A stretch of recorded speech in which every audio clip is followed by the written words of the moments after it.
I barely outlived an evil drug rehab. There were rules to survive.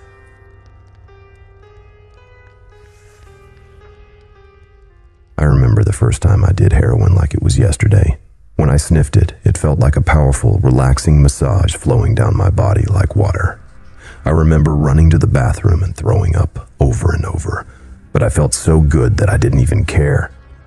I wouldn't be throwing up the next time I did heroin, though.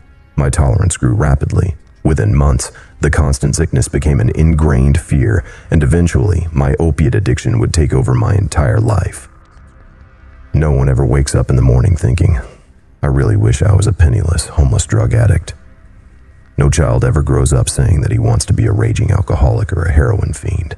No one wants to go to prisons, jails, detoxes, rehabs, mental asylums, or graveyards either. But when the addiction takes over, you don't have a choice of what you will or will not do. When addiction screams at you to jump, you only ask how high. At a certain point, the idea of going without opiates becomes as instinctually frightening as going without food or water. In fact, a lot of drug addicts would much rather go without food and water than be plunged into the nightmarish, seemingly never-ending withdrawals. An opiate addiction is like having a monkey on your back in some ways. If that monkey was demonic rabid and fused into your skin like some sort of sadistic Siamese twin, you know that if you don't do what that monkey says, it will turn its blood-red eyes to you in fury. You know that it will claw and bite you until you're curled up in the fetal position on the floor, screaming, please, please, no more. At a certain point, you don't even want to do the drugs anymore, but there's no real question of it. When the disease has progressed to its final stages, people who are in its grips become like an automaton, a machine. You wake up in the morning, and the addiction screams, come, it's time. And even though you've just opened your eyes, you go over. You know you don't want to do drugs anymore, yet you find yourself sitting in front of them anyway. And after years of this, you give up all hope of ever having a life where you're not a soulless puppet until the only way out in the end seems like death. But not me. In my conscious mind, I knew I didn't have a problem, that I just hadn't figured out the perfect way to control my drug usage yet. My delusion told me that there was some grand middle path where I could get high anytime I wanted and then stop whenever I felt like it. I just hadn't figured out the perfect way to stop, but I would, in time. Of course, this was insanity. After getting kicked out of my apartment and losing my job, I decided it was time to try rehab again. It certainly wasn't my first time there. I had tried everything before, from prison to jail to rehab to detox to methadone to Suboxone to NA meetings and plenty of other things. Somehow, I hadn't figured out the perfect method yet, but because my sickness told me I wasn't sick, I was convinced it was only a matter of time. Soon I would just quit and be free of this terrible addiction, but certainly not today. It would always have to be next Tuesday, or maybe next Friday. Next Friday always seems good and reasonable, until it comes and you realize you're still hopeless and on your way to an early grave. Yet, this time was also different in a fundamental way. Because really, at this point, I did want to stop. The party had long ago ended, and now the addiction was a full-time job that paid only in wages of misery and death. So I went to detox for the 12th time. I suffered the same nightmarish withdrawals as a million times before, not sleeping for days, feeling my heart racing, seeing my hands and fingers trembling, feeling my stomach doing flips as it debated with itself whether it could hold down any food today. And then, at the end of this madness, the nurse told me there were no beds available in their long-term inpatient rehab, which was a place I knew well, having spent months of my life there previously. So what am I supposed to do? I asked, scowling and furious. I actually wanted to try quitting forever this time, and the universe seemed to be laughing at me. I knew they had a quality rehab program, and I wanted back in it. I wanted to try my best at actually paying attention when they told me about relapse prevention this time. Detox only lasted 4 or 5 days, and that is no way enough time for an opiate addict to recover. Someone who just goes to detox and leaves likely has a 99% chance of failure. The admissions nurse with a face like a weary weasel stared impassively through me. I noticed the small ketchup stain on the front of her white uniform.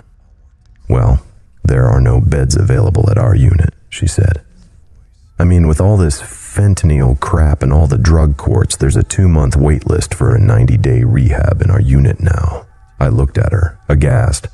I'm trying to get rid of a potentially fatal drug addiction here, I said. As if anyone could ever fully get that monkey off their back. People could get sober, yes, but I knew they were always addicts in the pits of their souls, and many only got through life by struggling one day at a time.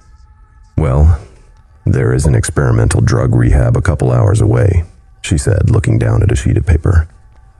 They contacted us asking for volunteers. They'll cover all costs, including transportation to the facility.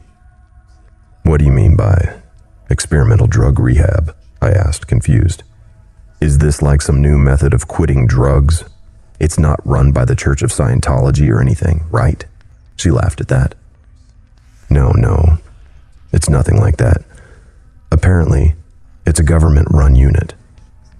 They want to try out new methods of helping people with severe opiate addiction and alcoholism. If you're interested, you can go straight from here tomorrow when you get discharged. I thought about it for a long moment. I nodded at the nurse. All right, sure, I said. I'm willing to try anything. Drugs had finally beaten me into a state of submission. I remembered the first time I went to rehab. I scoffed at their insane 12-step programs and their focus on a higher power. I thought it sounded wacky, and I was in no way interested in drinking their Kool-Aid. Now I would listen to absolute anything, try absolutely anything with even the smallest chance of working. Opiates had so successfully dragged me down that I was finally in a state of reasonableness. A fairly rare thing for an addict, and one that usually takes many years to develop. A black SUV pulled up in front of the detox unit the next day.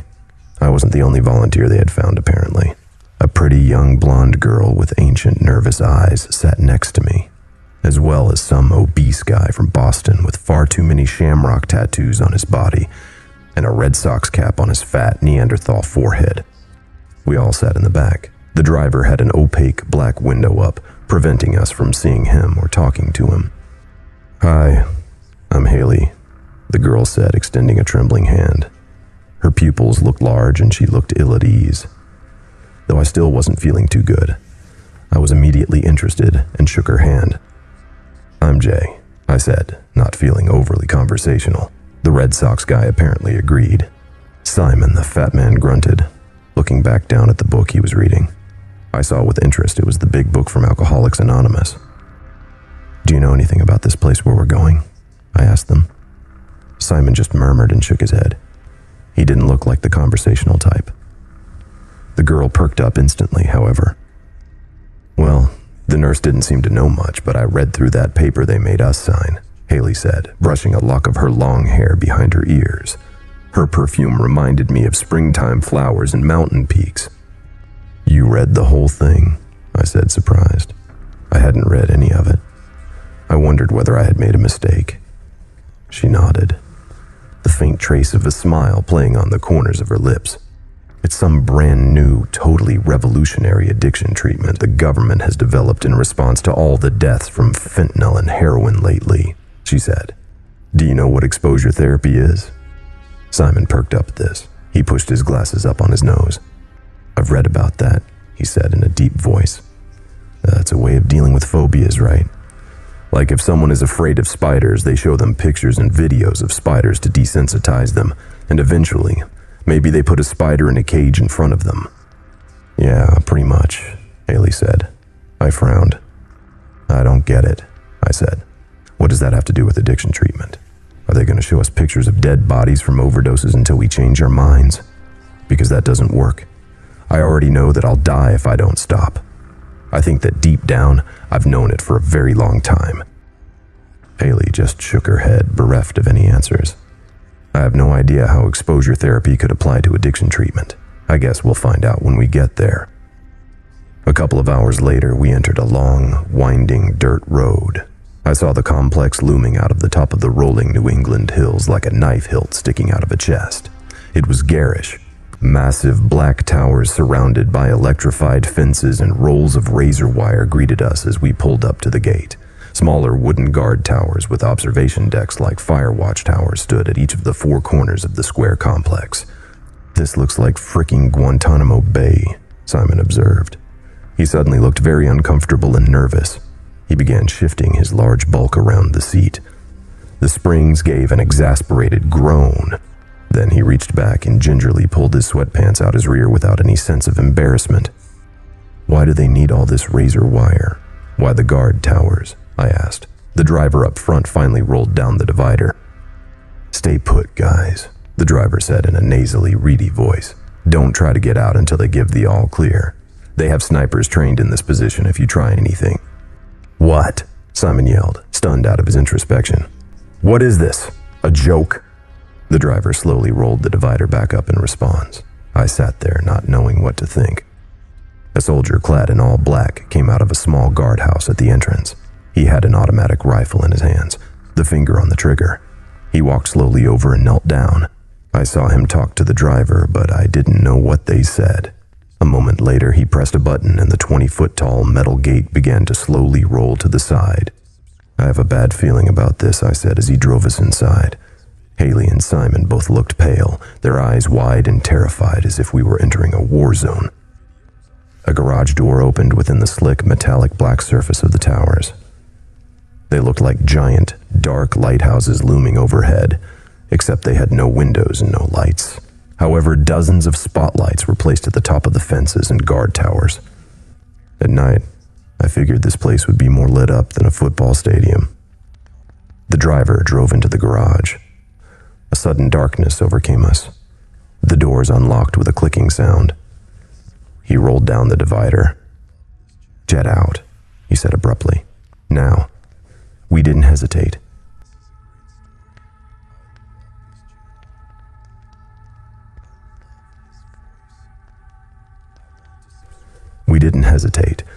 I pulled open the door. I was still somewhat excited to see this new revolutionary rehab unit.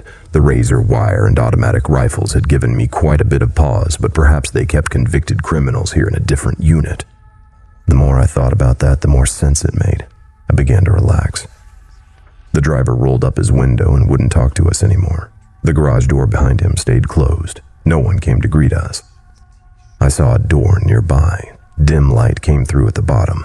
Figuring that we could find someone who worked here over there, I walked over and pushed it open. Haley and Simon followed close behind me. Bright fluorescent lights streamed down over a disgusting, mold-filled hallway that disappeared far in front of us in a straight line. I saw patches of black mold rising like hair from the soggy floorboards. Splintering doors stood lining both sides of the hallway, some of them hanging off their hinges and others laid out flat on the floor. "What the hell is this?" Haley said, a genuine look of disgust crossing her face. Simon pointed to the door. "Hey, there's something nailed to the door," he said, a piece of paper. I looked and saw he was right. I quickly walked over to it and pulled it off. It had what looked like splatters of red across the front. I took it, frowning as I read the yellowed, ancient-looking sheet aloud to our little group. "Rules to survive in Gray Path. 1. Do not sleep in the comfortable room filled with soft moss and poppies. 2. If you see the hobo with a mouth across his stomach, you must kill him. 3. Stay away from the patients in the delirium tremens ward. Anything they see comes true. 4. If you hear the hymns of the needle freak over the speakers, it means they have gotten out and you must hide." "Gray Path?" Simon asked, curious. "Is that the name of this place?" "If you read the contract you guys signed, you would already know that," Haley said, looking closer at the scrap of paper. "Is that blood?" She had noticed the dark red stains sunk into the ancient paper. "Hey guys," I asked, feeling nervous again. "Does anybody know you're here? Like family or friends or anything?" They both shook their heads. "My family hasn't talked to me in a couple years," Haley admitted sheepishly. "Same," Simon grunted. I nodded. "Same here," I said, thinking. "Do you think that's why they chose us? Because no one would notice we're missing?" A look of horror crossed both their faces as they stood there. Like, "Did you even tell any of your friends? Either of you guys?" I don't actually have any friends," Simon admitted sheepishly, rubbing the back of his hair. Haley just shook her head. Actually, like Simon, I didn't really have any friends anymore. My addiction had sent them all away. Hell, I'd given everything away. As I looked back, a deep sense of regret and remorse filled my soul. We started walking down the hallway, avoiding the largest patches of yellow and black mold that sprouted like bushes from the soggy wood.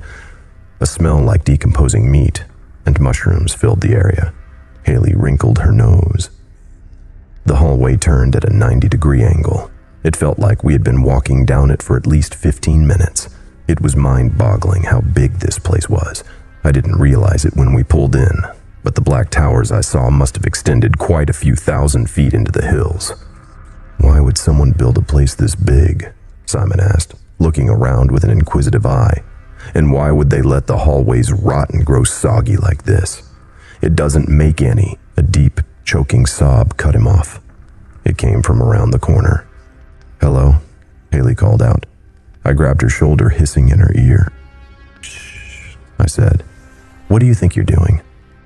"Whoever it is already knows we're here," she said. She started slowly tiptoeing forward to peek around the corner.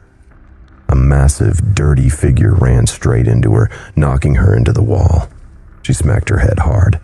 It made a hollow bonking sound, like a coconut being dropped on a concrete floor. She stumbled and fell to the ground. She started crawling away as I looked up at the abomination sprinting at me and Simon. Blood streamed from a gash on her forehead. She looked dazed and confused, but I had no time to check on Haley. The eldritch creature wore tattered rags around his shoulders and his waist. His head nearly scraped the ceiling, about 8 feet above our heads. I saw blood stains and dried, yellowish pus all over his skin. The deep, necrotic black spots were eaten into his flesh, forming deep circular patches across his skin, like the blast holes of a nuclear war. Purplish streaks went out in all directions from the infected wounds, running across his body like polluted streams. He turned his face towards us, and I saw a monstrous creature only glimpsed in the wildest of nightmares. In his entirely hairless face, he had one giant eye. It took up the entirety of the front of his head. It rolled in its socket, the pupil large and glassy, the yellow, jaundiced sclera streaked with bloody red veins that stretched outwards like the roots of a tree. His scarred, naked torso had an enormous mouth running across the area where his belly button should have been. The purplish, cracked lips formed into a snarl, showing many razor-sharp fangs. They curved inwards like the teeth of a shark.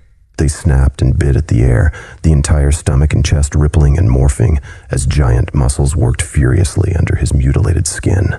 An odor of rotten cheese emanated from the creature, mixing with the sickly smell of infection that rose from its decaying flesh.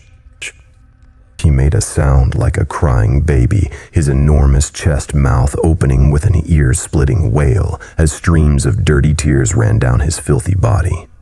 Simon turned and ran. With a predator's instinct, the nightmarish hobo gave chase, his naked, bloody feet slapping hard against the soggy floor of the hallway as he sprinted forwards in a blur. Simon frantically tried a random door and disappeared into a room. Roaring, the creature tried to squeeze through the relatively small door. It looked like a cockroach trying to slip through a tiny crack. It worked its body through the threshold, cracking the wood. It smashed its large, scarred hands against the wood. I heard the building shake with every blow and saw deep fissures running through the wall. I turned, looking for Haley. We needed help if we were going to kill this thing. But realistically, how could we possibly kill it without any weapons? Feet down the hallway, a door stood open to a room that glowed with a soft blue light. I walked toward it hesitantly, still hearing the cacophony the creature made as it chased Simon. "Haley," I whispered sharply. "Where are you?" I saw drops of blood leading into the room from when she had hit her head. I followed them like a trail of breadcrumbs. Beyond the threshold, I saw a beautiful scene. Layer after layer of soft green moss covered the floor. From the ground, unnaturally large opium poppies extended up to the ceiling. They swayed slightly, as if a non-existent breeze blew through the room. A sweet, earthy smell radiated from their beautiful pink and white flowers. I felt a sense of calmness and relaxation come over me. A sense of tiredness came over my mind. My eyelids began to droop. Then I saw Haley, laying on the ground, asleep. All around her, large tick-like bugs skittered and ran. Each was the size of a baseball. They took turns biting Haley at areas of exposed skin, latching onto her and sucking her blood. A few had already grown fat and changed from a jet black to a dark red. I looked in horror at Haley's pale face. "No," I screamed, running forwards. I began ripping them off her body, a sense of adrenaline coming over me. It instantly banished any thought of sleep. Haley's eyes fluttered open as drops of blood flew from the creatures' mouths. I ripped them off one by one. After I'd gotten nearly a dozen of them off her, she stood up, dripping blood from countless bite marks. Her face looked pale, and her lips slightly blue. She wavered on her feet, trembling. I thought she might pass out, and I held her arm tightly. "Get out of here," I shouted at her. The monstrous black ticks still circled us, trying to crawl up on our legs and bite us. I kept kicking on them and stomping them. Their bodies exploded under my shoe like a water balloon filled with dark clotted blood. Haley and I started to turn when a silhouette filled the doorway. The hobo leered at us inside the room of moss and poppies. He had Simon's decapitated head in one of his filthy hands, the long dirty nails of his finger biting deeply into Simon's bloodless white skin. He threw it at us, hitting me hard in the chest and knocking the air out of my lungs. I screamed, looking down at Simon's cyanotic flesh and sightless, staring eyes. His blue lips were pressed together as if in an expression of disapproval. I felt more of the ticks, trying to climb up my legs. As the hobo began trying to smash his way through the doorway into the room, getting stuck just like he did before, a desperate idea came to me. I picked up one of the tick creatures, holding it gingerly by its sides. It tried to snap and bite at me like an angry cobra, but I quickly threw it at the hobo's eye. The tick soared through the air in a graceful arc, landing on the hobo's face. Its black spider-like legs writhed, twisting around the back of his head. The hobo's arms were held back by the door, and his body was wedged in the threshold. He screamed as the tick went for his eye. The hobo tried to close the massive lid, but the tick's probing mouth parts punctured through. A waterfall of vitreous fluid and blood streamed down the hobo's face. In a panic, the hobo pulled forwards into the room, taking half of the wall with him. It cracked and fell apart with a sound like collapsing bricks. Haley and I took the opportunity to sprint through one of the newly formed gaps and into the hallway. Blind, the hobo spun in circles as the ticks surrounded him, crawling up his legs and chest. He smashed himself over and over, using his large, scarred hands to splatter their insectile bodies all over his skin and the surrounding walls. But more came. Soon he fell down, wailing with noises like a frantic baby under the army of dozens of enormous mutated ticks. Haley and I ran down the hallway, seeing Simon's decapitated body laying over the threshold of the room he had tried to hide in. With the dying wails of the hobo following us, we fled that pit of horrors, only to find that we hadn't gone nearly far enough. We found a staircase and began climbing. We didn't know where we were going, but we figured if the bottom floor was terrible, perhaps the topmost floor was significantly better. The stairs went up 15 stories. The rusted rails had fallen off, and deep cracks, like the fault lines of an earthquake, ran through the concrete steps. They looked like they were getting ready to crumble into dust. We opened the door to the top floor. It gave a loud shriek of rusted metal. I winced, glancing down the hallway. It looked like an apocalyptic hospital ward. The white walls yellowed with age and stained with drops of dark ancient blood. Smashed windows looked in on empty units with rolling beds. Many had pieces of human skin or deep layers of gore caking their surfaces. A cacophony of white noise emanated from speakers above our heads. A hissing of static shattered the silence. Haley and I both jumped. Then a diseased, raspy voice began to sound over the ancient speaker system of the hospital ward. A lunatic god stares down, black and cold. We eat the bodies of the weak and old. We change ourselves to fit his cries, feeling as our humanity slowly dies. We know that we are dead and weak, And so we all sang the hymns of the needle freak. "Oh God, not again," Haley whispered, her eyes filled with horror. "What's gonna happen this time?"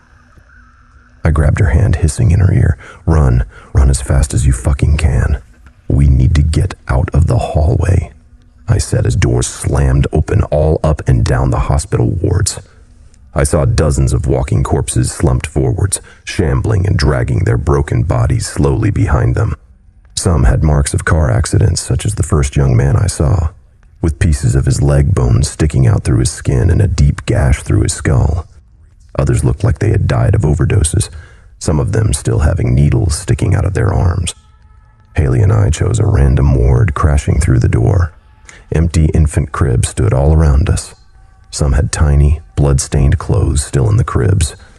I saw another door in the back, hanging off its hinges. I ran through, finding myself in a private room. A man stood there without eyes, the empty sockets bare and open like two silently screaming mouths. "Oh my God, what happened to you?" Haley screamed, backing up quickly. I looked at the sign above the door with a growing sense of horror. It read, "Delirium Tremens Ward." "They kept coming," he said in a robotic, dead voice. The spiders crawling on the floors, the dead baby crawling on the ceiling. "My son, he died, you see. Crib death. I was too drunk to check on him at the time.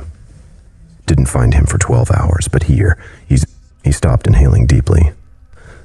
"They're all here." I felt their claws on me. I saw his blue lips as his head spun around 180 degrees and he showed me a mouth full of needles. A mouth full of needles. He trailed off, clawing at his hair with dirty hands. I had to take out my eyes to stop seeing. I couldn't keep seeing it. I couldn't. Reality. It's ripping at the seams. The eyeless man continued, his gouged-out sockets slowly dribbling blood down his cheeks like crimson tears. It's ripping, and I have nothing to hold on to now.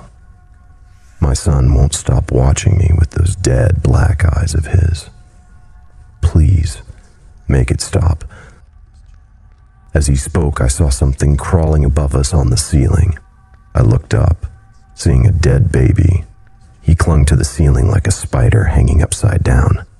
His stiff limbs reached forward, dragging himself along and wailing. His head began to spin around until it was completely backwards. The skin on its neck spiraled around in a sickening way. The baby gave a hiss like a snake. Its pure black eyes flew open, and it showed a mouth filled with thousands of black needles that shimmered like obsidian under the flickering fluorescent lights. Haley walked forwards calmly, putting her hand on the man. From the room full of cribs, I heard shuffling and groaning. The corpses were nearing. "Your baby has found a way out," Haley said comfortingly. "A door. Can you see it? It leads to beautiful, rolling hills and open fields filled with flowers." The man's face seemed to slacken. I looked behind us, seeing a dead, naked man approaching. He had black, garish stitches running down his chest and countless scars from shooting drugs all over his arms. Behind him, dozens more corpses writhed and shambled towards us. We were running out of time. "A door?" the eyeless man said. "I don't." "Yes. See it," Haley encouraged him. "It's a big door, and your baby can go through it and find peace. Do you see it?" The man hesitated. I saw a door appearing in the wall nearby, slowly phasing into view. The baby's head finished spinning so that its neck was now hyperextended 360 degrees. Then it gave a triumphant cry and skittered towards the door like a centipede chasing a prey. Beyond the threshold of the door, I saw the forests of New England. The sun beat down, natural and beautiful, unlike all this horrible flickering fluorescent light. I grabbed Haley's hand and ran through the door. It closed behind us with a popping sound. We found ourselves in the middle of the woods. We began walking and discovered a trail, which eventually took us to a road. A couple hours later, we found a town. Grateful to be alive, we didn't wonder about the fact that we had ended up 5 hours away from where we started. Haley and I have been sober ever since. I don't know what kind of demonic place we were kidnapped and taken to, but I seriously doubt the government knew anything about it. I tried to find out more information about Gray Path and who ran it, but I couldn't find any evidence even indicating the place existed. After what I saw there, though, I have never had an easier time staying sober, dealing with the horrors and nightmares of Gray Path, seeing the walking corpses and the end stages of addiction. It changed me in a fundamental way. I no longer have any desire to use drugs, and God willing, I will never, ever relapse again.